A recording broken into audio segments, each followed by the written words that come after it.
Listen, that CARES Act has created more funding and expanded the provisions, making it easier for business owners to qualify.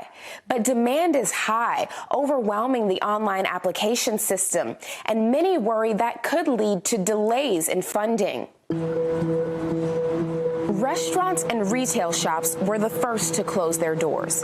As citywide shutdowns turn communities into ghost towns, some business owners who remain open fear a second wave of closures could be on the horizon. We've been told to stay open to support the defense industry and the food industry and the energy industries, which we support, but most of these industries are slowed down, and so we're not getting a lot of work from it. Our backlog's starting to dwindle. Dan Alford, the owner of ARC Specialties, a small manufacturing plant, says he may soon need to turn to the federal government for help. I've been in business since '83, and we've been through a couple of hurricanes and a recession, and we've never had a bailout or a subsidy or even a government loan. So my goal is to avoid all of that, but in a couple of months that may be necessary. While Alford can afford to wait, many business owners and retailers can't, like the shops in Memorial City Mall. We're hoping that the stimulus funds get into the right hands as quickly as possible for those that need it most, and that we're able to get our businesses back open for the public. But that may be easier said than done.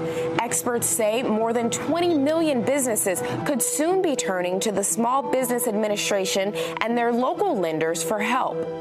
Already, there have been reports of the website crashing and people waiting on hold for hours. An SBA spokesman says they're working to upgrade their online systems to handle the increased activity. Time that many business owners don't have. For our businesses that are taking it on the chin, especially small and medium-sized businesses, they need the help, and they need it now. Now they have to make sure that we get that money out the door as quickly as possible.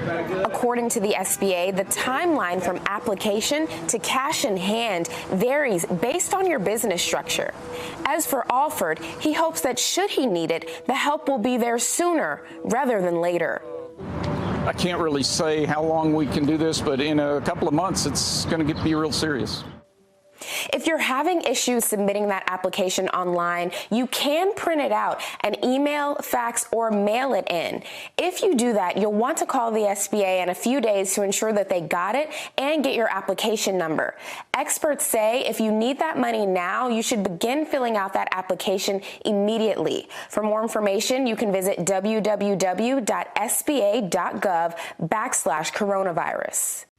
Hey, NBC News viewers, thanks for checking out our YouTube channel. Subscribe by clicking on that button down here and click on any of the videos over here to watch the latest interviews, show highlights, and digital exclusives. Thanks for watching.